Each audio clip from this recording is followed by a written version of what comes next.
Hello everyone, मैं पूजा स्वागत करती हूँ आप सभी का टीएलपी जुडिशियल एकेडमी में। देखिए, आज हम फिर से करने जा रहे हैं हिंदू लॉ के मोस्ट इम्पॉर्टेंट एमसीक्यू। अभी तक हम टोटल 50 क्वेश्चंस कर चुके हैं। अब इसमें हम इस सीरीज में आगे चलते हैं। मेरा एमसीक्यू कराने का सीधा सा तरीका क्या है कि आपकी एमसीक्यू प्रैक्टिस भी होए और आपकी सेक्शंस पर कमांड भी होए, आपको पता हो किस सेक्शन में क्या कहा जा रहा है। तो चलते हैं अगले सेक्शन की तरफ। देखिए, सबसे पहले मोहन गेट, इस केस में इस चीज में क्या है, ये लिया गया है सपिंडा रिलेशनशिप या फिर एसेंशियल्स ऑफ मैरिज क्या होते हैं। Mohan get married to his sister's daughter, मतलब ये मोहन है, ये इसकी एक सिस्टर होगी, इसकी डॉटर, इसके साथ इसने शादी कर ली। तो जो ये शादी है, ठीक है, वो शादी कैसी है ये पूछा गया, ये कब होगी।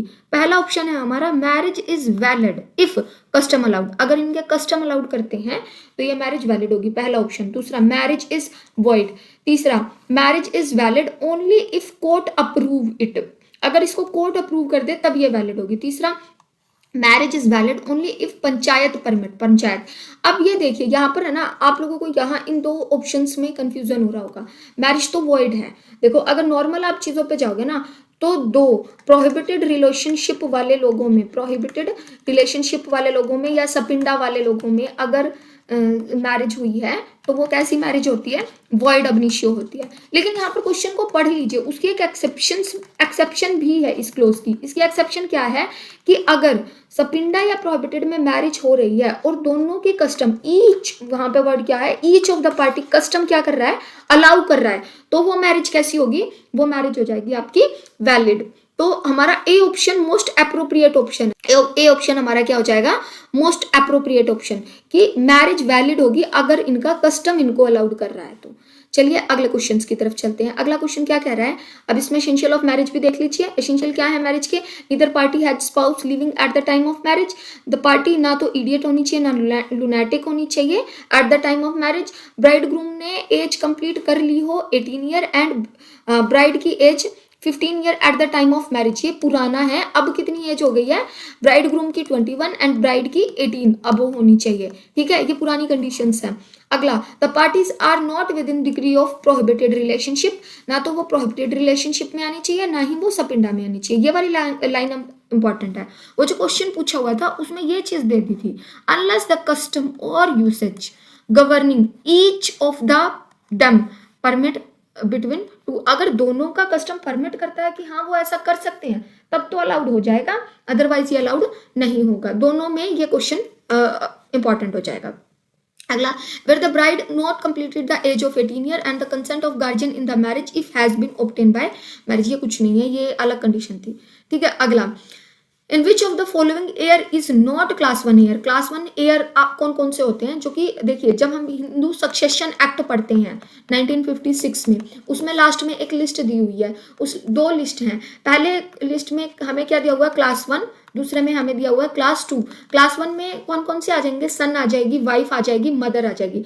बट जो फादर होते हैं ये कहाँ फाल करते हैं, ये फाल करते हैं क्लास 2 एयर में। और क्लास 1 एयर में सक्सेशन कैसे होता है उस रूल को भी पढ़ लीजिए। इसमें डिस्ट्रीब्यूशन ऑफ प्रॉपर्टी जो होता है वो देखिए कैसे होता है, जो प्रॉपर्टी होगी वो हर क्लास 1 एयर में अकॉर्डिंग विद इस रूल के अकॉर्डिंग चलेंगी। 4 रूल हैं। पहला रूल क्या कहता है, जो इंटरस्टेट विडो है, ठीक है, अगर मान लो एक पर्सन की एच की 2 विडो हैं, विडो 1 एंड विडो 2, दोनों को मिला के एक शेयर मिलेगा, ये अपना हाफ हाफ बांटेंगी।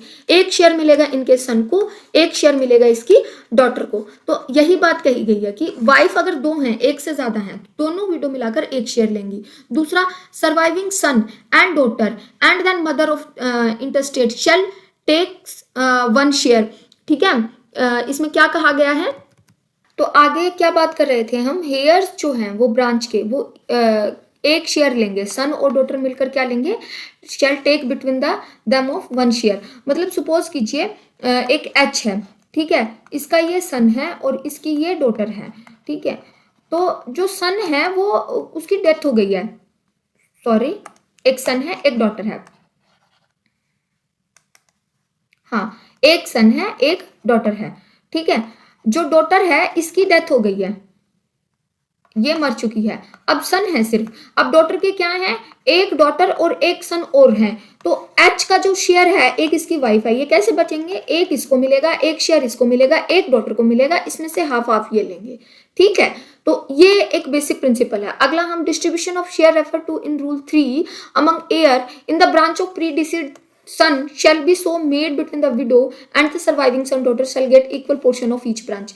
अगर मान लो एच था, इसका एक सन था जिसकी डेथ हो चुकी है, इसकी एक विडो है और इसके दो बच्चे हैं, तो ये सारे मिलाकर मतलब वैसे ही एक विडो में बच जाएगा, एक एक इनमें बटेगा, तो उस तरीके से ही डिस्ट्रीब्यूशन ऑफ प्रॉपर्टी हो जाएगा। डिस्ट्रीब्यूशन ऑफ डॉटर के पास भी चला जाएगा उनके बच्चों को।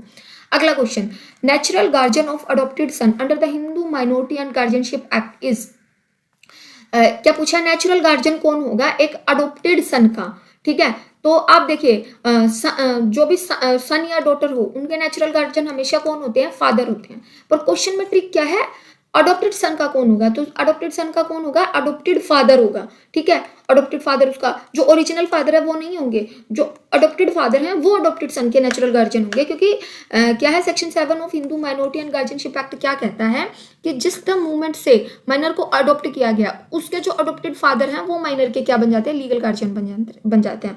और सेक्शन 12 भी इफेक्ट ऑफ गार्जियन जो हामा है वो आपको क्या बताता है, effect of adoption. Effect of adoption क्या होता है, इफेक्ट ऑफ अडोप्शन ये होता है कि जब किसी बच्चे को अडोप्ट कर लिया जाता है तो वो अपनी नेचुरल फैमिली से हमेशा के लिए सेपरेटेड हो जाता है, वो अब इसका यहाँ पर कोई राइट नहीं रहा कभी भी, वो किससे जाके जुड़ेगा, अडोप्टिव फादर से। तो यही बात यहाँ पर की गई है। अगला क्वेश्चन हमारा है, what should be difference of age between the adoption and maintenance act according to the if female adopt a mail.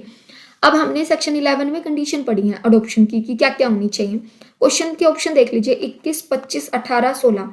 सबसे पहले एक बात देखिए, जब आप अपने अपोजिट सेक्स के पर्सन को अडॉप्ट करते हैं, मतलब अगर कोई मेल किसी फीमेल को अडॉप्ट करना चाहता है, ठीक है, अगर कोई फीमेल किसी मेल को अडॉप्ट करना चाहती है, तो उस केस में क्या होगा, जो मेल और फीमेल के बीच में जो एज गैप है ना, वो मिनिमम 21 ईयर का होना चाहिए। तो मिनिमम एज क्या होनी चाहिए भाई, अगर वो 0 साल के बच्चे मतलब होते साथ बच्चे को अडॉप्ट करना चाहता है, तो उसकी एज उस टाइम क्या होनी चाहिए, 21 साल। तो मिनिमम एज या एज डिफरेंस पूछा जाए तो वो 21 ईयर, ठीक है। आगे Hindu adoption and maintenance act में कंडीशन बता रखी है, अडॉप्शन के लिए क्या क्या कंडीशन होनी चाहिए। पहला, अगर आप किसी सन मतलब एक पर्सन ने सन को अडॉप्ट करना है, तो उसके पास सन नहीं होना चाहिए, सन नहीं होना चाहिए, और सन्स नहीं होना चाहिए। ऐसे ही अगर डॉटर को अडॉप्ट करना चाहते हो, तो आपके पास डॉटर नहीं होनी चाहिए या सन्स की डॉटर नहीं होनी चाहिए, ठीक है।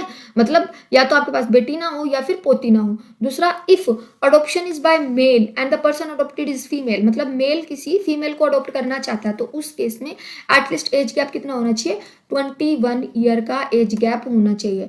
If adoption is by female, अगर फीमेल अडॉप्ट करना चाहती है किसको, मेल को, तो एज गैप कितना होना चाहिए, 21 ईयर का, ठीक है। अगर सेम चाइल्ड को आप अडॉप्ट करना चाहते हो साइमल्टेनियसली, तो दो लोग एक ही सेम चाइल्ड को अडॉप्ट नहीं कर सकते। सपोज कीजिए ए है, अब वही बच्चा मुझे पसंद है और वही बच्चा मतलब मेरे ब्रदर को पसंद है, तो क्या हम दोनों मिलकर ए को अडॉप्ट कर सकते हैं, नो, ये बार है। अगला, child to be adopted must be actually given and taken, जो अब अगर आप देखोगे कि क्या सेरेमनी होती है अडॉप्शन के टाइम पे, तो अब होना शुरू हो गया है गिवन एंड टेकन। दत्ता हुमा की जो एसेंशियल रिक्वायरमेंट थी वो खत्म हो गई है। गिवन एंड टेकन कहाँ से होना चाहिए, नेचुरल फैमिली से लेकर वो जाना चाहिए अडॉप्टेड फैमिली में, जरूर ना जरूर। तो यही चीजें हैं, यही बात यहाँ पे कही गई है। अबैंडन द चाइल्ड और childhood parent is not known from the place of family where it has been brought up, family of its adoption, ठीक है। Performance of datta homa shall not be essential for valid adoption. अब दत्ता होमा की जो ceremony थी वो अब जरूरी नहीं है, वो परफॉर्म करना जरूरी नहीं है। आगे, Mitakshara has been incorporate, provision of Mitakshara किसमें, हिंदू सक्सेशन एक्ट में मिताक्षरा के प्रोविजन कहाँ दिए गए हैं, ये बात पूछी गई है। 8 में, 7 में, 9 में, 6 में, तो इसका ऑप्शन हो जाएगा ऑप्शन नंबर 4, क्योंकि उसकी शुरुआत ही यही होती है अकॉर्डिंग टू मिताक्षरा लॉ, है ना। तो वो जब आप पढ़ोगे तो ये उसका सॉल्यूशन हो जाएगा। देखिए, law of Mitakshara has been incorporated under section 6, ये इसका शुरुआत है, इसके अकॉर्डिंग फिर पूरा सेक्शन एलोबरेट किया गया है, ये सेक्शन आप पढ़ लेना। आगे, Hindu widow if there are more than one shall take, अगर एक आदमी की एक से ज्यादा विडोज हैं तो वो शेयर कैसे लेंगी? One share each, one share all of widow, one share each of maximum two share if there are more than one widow, या नन ऑफ द अबव। तो इसका आंसर आपको पता है, अगर एच की एक, जब वो मरा, one and W wife and wife one थी, तो उन दोनों को मिला के एक शेयर मिलेगा। ये कहाँ दिया गया है? ये क्लास 1 ईयर के रूल नंबर 1 जो है डिस्ट्रीब्यूशन ऑफ प्रॉपर्टी कैसा होगा वही बात करता है। चलिए अगले क्वेश्चन की तरफ चलते हैं। मैंने बताया ना, क्लास 1 ईयर में जो रूल 1 है, interstate of widow, if there is more than one widow the all widow together shall take one share, ये बात यहाँ कही गई है। चलिए अगले प्रोविजन की तरफ देखते हैं। और आगे के तो मैंने आपको बता ही दिए थे कि क्लास 1 में डिस्ट्रीब्यूशन क्या होता है, हर आदमी एक एक शेयर लेगा, ऐसा नहीं है कि दूसरा दूसरे को काटेगा। जैसे कि क्लास 2 में है, क्लास 2 में क्या कहता है, क्लास 2 ये कहता है कि अगर जैसे ये एंट्रीज हैं, है ना, पहले नंबर पे फादर आता है, दूसरे नंबर पे और कोई आते हैं, ब्रदर सिस्टर वगैरह, ठीक है, अगर ये प्रेजेंट है तो ये इनको कुछ नहीं मिलेगा, है ना, क्लास 1 ही अकेला ले जाएगा, एंट्री नंबर 1 पूरी ले जाएगी। बट यहाँ पे साइमल्टेनियस होता है, अगर मान लो सन भी है, ठीक है, किसी की डॉटर भी है, किसी की वाइफ भी है, तो ऐसा नहीं है सन पूरी प्रॉपर्टी ले जाएगा, डॉटर पूरी ले जाएगी या वाइफ पूरी ले जाएगी, सब एक एक शेयर लेंगे। यही बात है क्लास 1 ईयर में, और उसमें एंट्री के बेस पे मिलती है प्रॉपर्टी। अगला question, in respect of family relation the law applicable in India is secular law in India, statutory law India, religious law India, या फिर पर्सनल लॉ ऑफ पार्टीज। देखिए फैमिली लॉ जब हम पढ़ते हैं, वो क्यों पढ़ते हैं, फैमिली लॉ में हमको पता है एक तो सेकुलर लॉ होते हैं और एक हमारे पर्सनल लॉ होते हैं। जो फैमिली लॉ होते हैं वो बेसिकली हम पर्सनल लॉ पढ़ते हैं, ठीक है, हिंदू गवर्न होगा हिंदू लॉ से, मुस्लिम गवर्न होगा मुस्लिम लॉ से। तो इन रिस्पेक्ट ऑफ फैमिली हम कौन से हमारे ऊपर लॉ एप्लीकेबल होते हैं, जो personal law of the party होते हैं। Hindu law hold importance in the realm of the family law in the India, individual who follow Hinduism वो हिंदू लॉ से कोडिफाई होगा। बट अगर वो चाहे तो स्पेशल मैरिज एक्ट में जाके भी डील करवा सकता है। ऐसा नहीं है कि अगर एक हिंदू है वो सेकुलर लॉ से एप्लीकेबल नहीं हो सकता, बट उसके ऊपर जो उसके पर्सनल एक्ट्स हैं उसमें वो क्या लगेगा, उसके ऊपर उसका family law. Maintenance applicable under section 18(2) of हामा इज फाइल्ड। अच्छा, मेंटेनेंस का जो केस 18(2) में फाइल करते हैं वो कहाँ डालेंगे हम, मैट्रिमोनियल केस कोर्ट में, डिस्ट्रिक्ट कोर्ट में, हाई कोर्ट में, या एनी ऑफ द अबव। ज्यादातर लोगों को पता होता है फैमिली कोर्ट में जाता है, तो फैमिली कोर्ट कौन सी होती है, डिस्ट्रिक्ट कोर्ट होती है, तो इसका ऑप्शन हो जाएगा 2, the maintenance of adoption. And ये कहाँ जाएगा, मेंटेनेंस का केस हामा के अंडर हमेशा डिस्ट्रिक्ट कोर्ट में जाता है। ये इंपॉर्टेंट क्वेश्चन है, ये काफी जगह आता है और लोग इसको गलत करके आते हैं।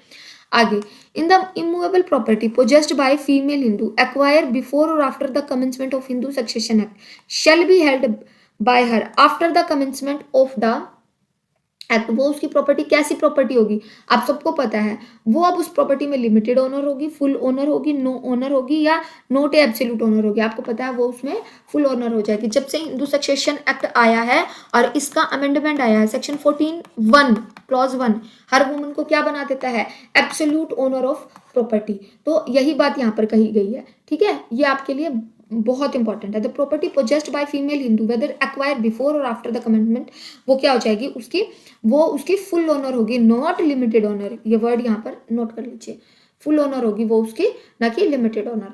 अगला क्वेश्चन पढ़ते हैं।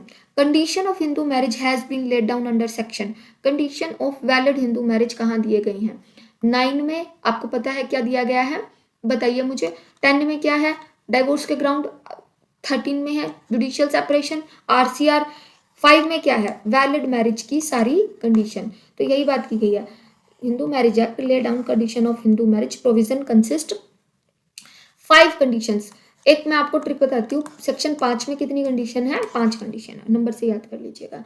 तो आज के लिए एज ऑफ नाउ इतना ही। हिंदू लॉ की जो सीरीज है ये हिमाचल प्रदेश जुडिशरी के लिए बहुत बहुत इंपॉर्टेंट है। जो भी लोग इसको टारगेट कर रहे हैं, आप मान के चलिए हिंदू लॉ से सीधे सीधे 10-12 क्वेश्चन का वेटेज रहता है। अगर 10-12 क्वेश्चन आते हैं मतलब आप मान के चलिए आपके 25-26 नंबर यहाँ से आने वाले हैं। और इनमें भी अगर आप गलती करोगे ना तो आप करोगे, ये नंबर फ्री के नंबर होते हैं, ये छोड़ने नहीं होते, क्योंकि जो लोकल लॉ होते हैं ना वो आपके बस से बाहर होते हैं, तो कम से कम इनको तो पक्का कीजिए।